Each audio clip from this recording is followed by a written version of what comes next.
L'équipe nationale féminine, nous subissons sur l'injustice depuis des années, jusqu'à de nos jours. Au retour de ce match contre le Mali, hein, je crois, oui. On vous a retiré tout.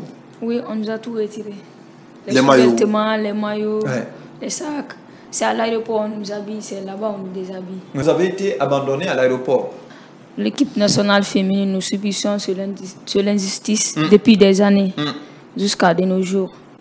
Après le match, l'intendante est venue nous voir pour nous récupérer tous les équipements, les sous-vêtements, comme le monsieur vient de le dire, les maillots, tous les 2 maillots, les sacs. Il nous a même dit que si certains peuvent déposer les sacs là-bas, les sous-vêtements d'aller n'importe comment, tu peux porter ce que tu as là-bas. Il y a certains qui ont déposé. Nous, on a dit qu'on n'avait rien à porter, on ne pouvait pas partir comme ça. Une fois à l'aéroport, on allait les remettre le reste des équipements. Donc, c'est ainsi que nous sommes venus en Guinée. Une fois dans notre aéroport, on nous a remis les transports. D'habitude, on nous remet... on vous a donné combien? 100 000 francs. D'habitude, une fois à l'aéroport, quand on nous donne nos transports, pour ne pas qu'on refuse de rendre les équipements, ils nous retirent nos passeports. Ils nous retirent nos passeports, ils nous laissent rentrer. Après, si tu veux récupérer maintenant ton passeport, il te faut déposer les équipements. Nous avons dit non, on ne peut pas prendre les 100 000 francs pour rentrer à la maison. Ça fait combien de jours nous sommes sortis? On ne peut pas rentrer, on ne peut pas sortir les mêmes vides et rentrer les mêmes vides. C'est quand même une injustice qui ne dit pas son nom. Allez-y, on va revenir sur ça plus tard. On ne peut pas sortir les mêmes vides et revenir les mêmes vides. Donc c'est en ce temps que nous avons commencé les manifestations, on s'est mis à crier, après on s'est mobilisé, on s'est dit d'aller voir le président, le président de la République. Quand on a pris ça, c'est le lendemain maintenant? Non, le même jour. Le même jour? Ah, d'accord. Le même jour, on a pris le taxi, on est parti se regrouper là-bas. Maintenant, à la présidence? À la présidence. D'accord. C'est là-bas on nous a dit qu'on ne peut pas voir le président, qu'il faisait nuit. Donc, que de revenir. Il faisait quelle heure? On est rentré ici à 18h, 19h comme ça. Donc, 20h, 19h nous a trouvés là-bas. Vous avez eu quand même accès à la présidence? Oui, quand on ne nous a pas laissé rentrer. Ok. Donc, les forces spéciales nous ont fait arrêter pour nous demander qu'est-ce qui ne va pas. On les a expliqué un peu la situation pour leur dire qu'on est venu voir monsieur le président. C'est en ce temps, ils nous ont dit qu'on ne peut pas le voir en ce moment parce qu'il faisait nuit, d'attendre le matin, de revenir. Donc, il y a certains qui logeaient loin. Quand on se séparait là-bas, ça allait être difficile de se regrouper.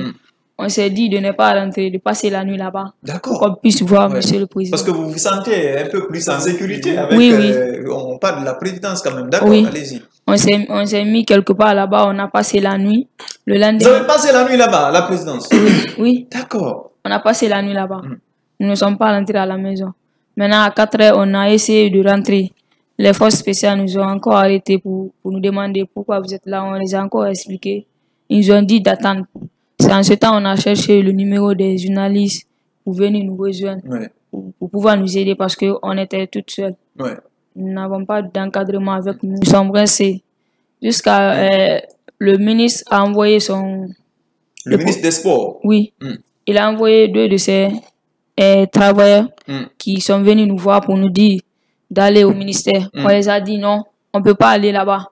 On est là pour voir monsieur le président.